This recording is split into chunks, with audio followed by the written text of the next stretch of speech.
Have you ever sliced into a fresh apple, left it on the counter for a bit, and returned to find it turned an unappetizing brown? Well, you're not alone, and there's some cool science behind why this happens. Let's dive into the world of oxidation and discover why your apple browns and how you can keep it looking fresh longer. So what exactly is going on with your apple? When you cut into the fruit, cells are damaged and enzymes are released. One of these enzymes, called polyphenol oxidase, reacts with oxygen in the air. This reaction forms a compound called melanin, which gives the apple that brown color. Now, this isn't just about making your snack look less appealing. The process of oxidation is key to understanding many biological functions and can even relate to things like aging and cell damage in humans. But let's get back to your apple.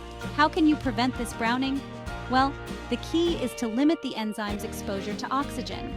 One common method is to brush the cut surfaces with lemon juice. The citric acid in lemon juice slows down the oxidation. Another method is to store cut apples in water or cover them with plastic wrap, which also limits their exposure to air. In addition to these home remedies, scientists are working on more permanent solutions.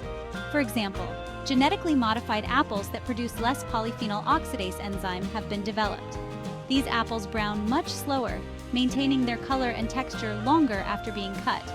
Understanding these processes not only helps us manage our food better, but also gives us insight into biological and chemical reactions that are essential to life. So next time you bite into a crisp, fresh apple, remember, there's a whole world of science protecting that satisfying crunch. Thanks for tuning in, and keep exploring the amazing science all around you.